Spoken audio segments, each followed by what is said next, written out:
All right, hello, ladies and gentlemen. My name is Alan Hunter, and welcome to FBT Sports. Today, we're going to be looking at Week 5 of the NFL. And I'll start it off with some of the winners and losers of Week 5. Just run through a few, right? Big winner was Russell Wilson with the Seahawks. Played awesome. Really put himself out there. I'll talk about him a little bit more later. Adam Thielen with the Minnesota Vikings had a big win this week. In the sense of Kirk Cousins lived up to his word. He targeted Adam Thielen a lot more, and he just looked good out there. The Indianapolis Colts beating the Kansas City Chiefs, that was a huge win for them. Puts them back in the win column. Makes the Indianapolis Colts look good. The Indianapolis Colts are a sleeper playoff team that you should be paying attention to if you have not yet. Big win for the Colts this week. They're huge winners. Buffalo Bills getting back into the win column this week, having 4 wins under their belt through Week 5. That's big for a team that really is looking for a playoff spot that they were not expected to be in, and so that's a huge win for the Bills. I don't see the Bills finishing under 7 wins after having 4 wins in the first 5 weeks. It's hard to see the Bills not getting 3 more wins or more throughout the rest of the season. Some of the losers this week is the Kansas City Chiefs losing to the Colts. That one hurt them a lot. I think what hurt them a lot more is seeing whether or not he was taken out of the game or not, seeing Patrick Mahomes get hurt, that has to be a scary thought for Chiefs fans, right? And so I think that that's a big loss for the Chiefs. Another loser this week is the Cowboys. The Cowboys, they started 3-0, and honestly, they've dropped 2 games to 2 good teams. The Cowboys, they're just scaring a lot of people right now because they should be playing better and they need to beat these good teams, especially a Drew Brees-less New Orleans Saints, who are still playing very well with Teddy Bridgewater, mind you. But the Cowboys just dropping 2 straight to 2 good teams after starting 3-0, you have to wonder, are they a true contender or not? And so this was a big loss for the Cowboys. Another loser this week is Dwayne Haskins, right? Rumors came out that he was not Jay Gruden's preferred quarterback, and I think that's fairly obvious. And the fact that he's still not NFL ready after 5 weeks of being on an 0-5 team, I mean, what else do you have to lose, right?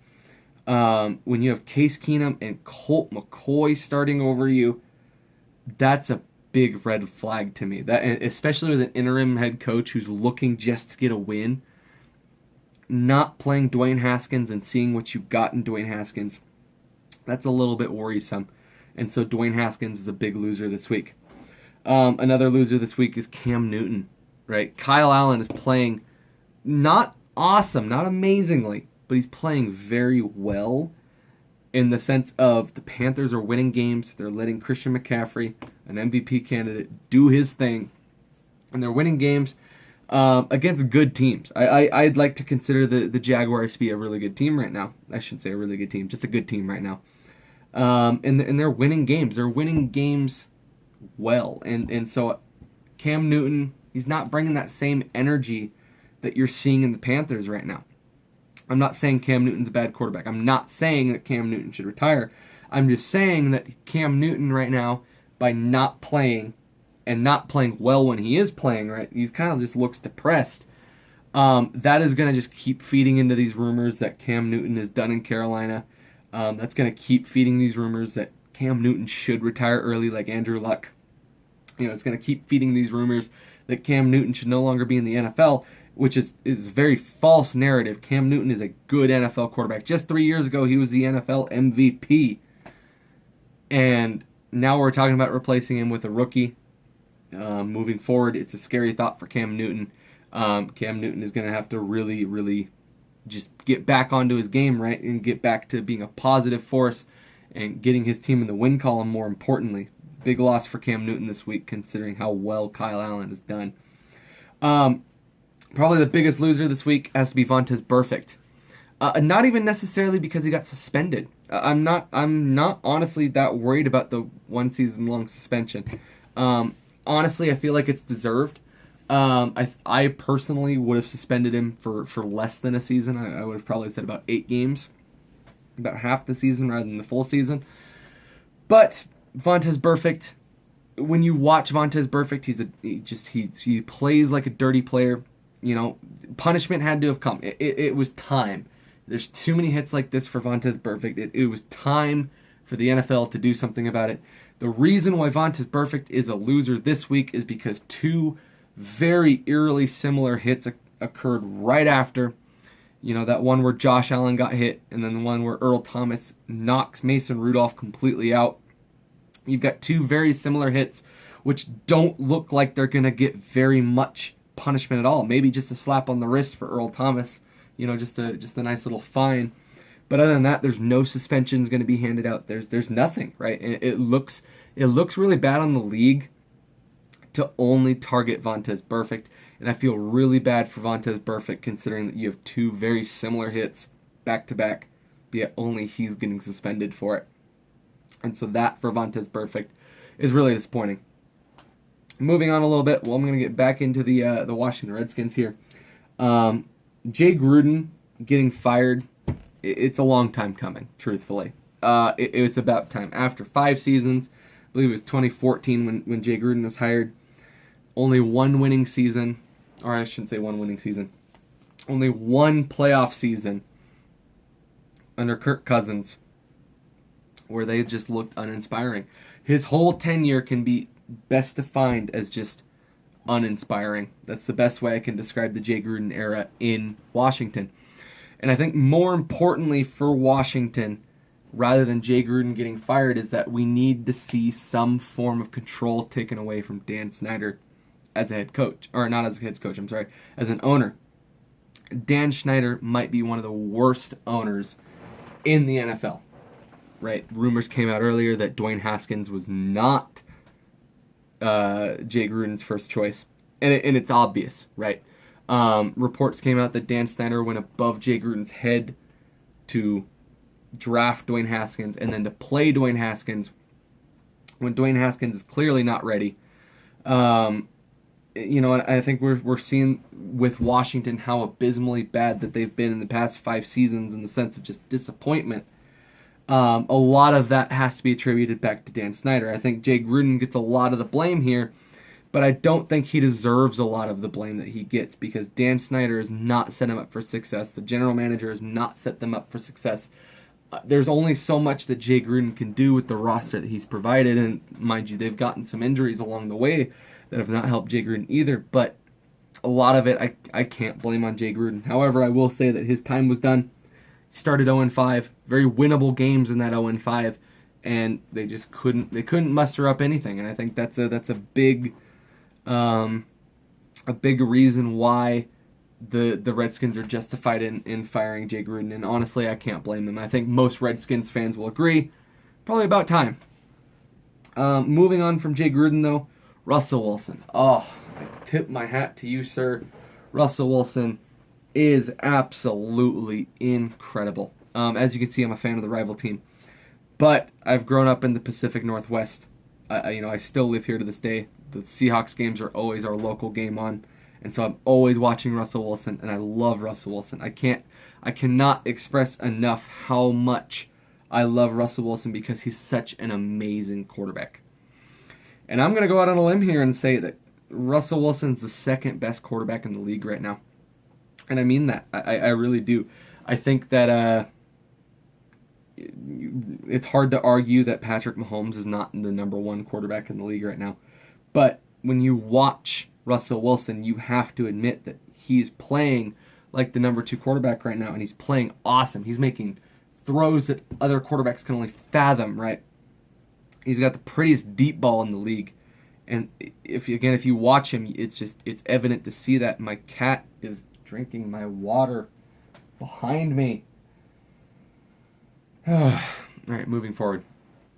I think you see Russell Wilson just making throws and making plays that you wouldn't see other quarterbacks doing, and it's really just amazing to watch. And I think what really makes Russell Wilson stand out among other quarterbacks is the fact that he's probably one of the fastest and most elusive quarterbacks we've ever seen in the NFL. but he never gets rushing stats, right? His rushing stats are pedestrian at best. But when you watch the Seahawks, you see him escaping the pocket. You see him running to the sidelines. You see him escaping a sack. And you see him keeping his eyes downfield. How many of those throws last Sunday did we see Russell Wilson getting out of the pocket, keeping his eyes downfield, and making a beautiful pass to a wide open receiver because Russell Wilson bought some time for him to get open? Look at the last touchdown there for the Seahawks when Russell Wilson started rushing off to the right, and CJ Procise he was covered there in the end zone, and even though he was covered when Russell Wilson started to roll out to the right, Aqib Talib had to come down to match Russell Wilson, because if not, Russell Wilson's just going to run it in. Russell Wilson's got wheels. He's a fast quarterback. He can take a hit when it comes to getting a touchdown. So Aqib Talib has to pull down to cover the run, and by pulling down to cover the run, he leaves Procise wide open for the pass. He almost dropped it. It was a beautiful pass, beautiful play. And that's the magic of Russell Wilson, is you see him, that pass to Tyler Lockett, beautiful catch, one of the best catches I've seen in a very, very long time. But that throw was in the exact place it needed to be for that catch to happen, while escaping a sack, while under pressure. He's got 3 guys around him. Russell Wilson makes that throw on a dime, and it's beautiful. I don't know any other quarterbacks who can do that. Russell Wilson, to me, is by far the number 2 quarterback in the NFL. He's the best NFC quarterback, second best quarterback in the league, best mobile quarterback I think I've ever seen. And I don't feel bad for saying that either. I think Russell Wilson is the best mobile quarterback we've ever seen. A lot of people will bring up Mike Vick, but Mike Vick doesn't do some of the things that Russell Wilson can do. And they're very different players, but Russell Wilson is incredible.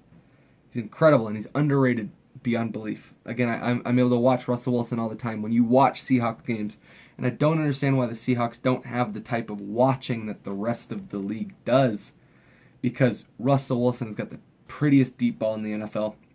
He's super smart, and he's leading this Seahawks teams to wins that they shouldn't be getting. This team is being made by Russell Wilson, and it's really fun to watch such an amazing player go to work.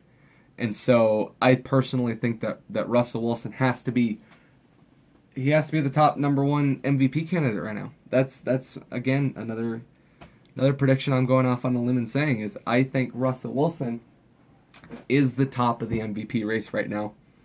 He looks awesome. Speaking of races, though, honestly I believe the NFL is in a down year. The NFL is in a down year. We have a very strong divide between contenders and bottom feeders. We had 7 0-4 teams entering into week 5. 2 of them got a win, but that still leaves us with 5 winless squads. And it looks really bad in the NFL when you can look at a game and you can see a winless squad against an undefeated squad, and you just know who's going to win. Right? You know who's going to win the game, and I think it really hurts the game in terms of parity, that there's some games, like when you're watching the Miami Dolphins, why watch the game? You know what the result is going to be. The game's going to suck because the Dolphins suck. And so I think it's a really scary thought that the NFL is really losing parity right now. They're really losing parity is the best way I can describe it. And mind you that there are multiple teams competing for a championship, and a lot of teams which have a chance at a championship. But there's a very obvious divide between good teams and bad teams in the league right now. And I think when your team is playing a bad team, it's honestly pretty uneventful. And so, I think the NFL is in a down year. There's some people who are going to disagree with me on that. There's other people who are going to agree with me on that. The NFL is in a down year. Personally, I believe that. And it's kind of not fun to watch in that aspect. Other than that really wraps up Week 5 pretty well. Some things that I've noticed from Monday Night Football is that Baker Mayfield is hitting such a dynamic sophomore slump right now. I don't think this is representative of Baker Mayfield as a quarterback moving forward, but he's really not playing good right now, and that's super worrisome for the Browns, who their potential is there. They're just not looking good. They're not looking very good at all. And whereas the 49ers are looking really good with that rushing attack. That rushing attack really makes the 49ers look like a dangerous football team. And they're a fun football team to watch. And I think that the 49ers are not a pretender right now because of that rushing attack. They look really good.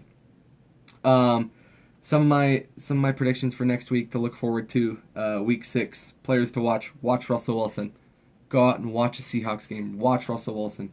Watch him play. He's a really, really good quarterback. And I think he's the player to watch. The other player to watch right now is Stephon Diggs. What is he going to get the type of targeting that he deserves, frankly? And so I think that's the game to watch. I'm going to look up the games right now to tell you what my game of the week is. Let me bring out my handy dandy keyboard. Let's see, week 6 NFL. See right here. You get the Panthers, Buccaneers, Giants, Patriots, Redskins, Dolphins. That's going to be a fun game to watch just because you got the winless squads going up against each other. You got Tank Bowl. We have our first Tank Bowl of the season with the Redskins and Dolphins. That's going to be a fun game to watch whether or not you care about either of the teams. Where we might actually be able to see Josh Rosen truly showcase the talent that he's been showing all season that no one is noticing. The Saints-Jaguars is going to be a really good game. And I think, personally, my game of the week next week, not the Cardinals-Falcons, that's going to be a good game too, though. My game of the week is going to be the Lions and Packers. I think Lions and Packers on Monday Night Football. You've got two really good teams. I think the Lions are a good team this year. Mark my words, the Lions are going to be a playoff contending team. Monday Night Football, Lions-Packers, that's my game of the week. That's the game to watch. If you aren't watching that game, you're going to be missing out. I'm telling you that right now. So that's it for week 5 of the NFL. Thank you for watching and listening. If you listened to the whole thing, thank you so much. My name is Alan Hunter. If you enjoyed this, leave a like, leave a comment. Let me know what I can do better. Let me know how I can improve. Let me know what you liked about this. Let me know what I can continue to hit on that you enjoyed about my podcast here. If you enjoyed it, share it with a friend maybe. If you think someone else would enjoy it, please let them know. Help me grow my dream is my goal out of this. Again, if you watched the whole thing, if you watched even a little bit of it, thank you so much. I really do appreciate it. If you enjoyed it, please leave a like, leave a share, and just have a good day. That's the best I can say is just have a good day. My name's Alan Hunter with FBT Sports, and I'll talk to you guys later. Bye.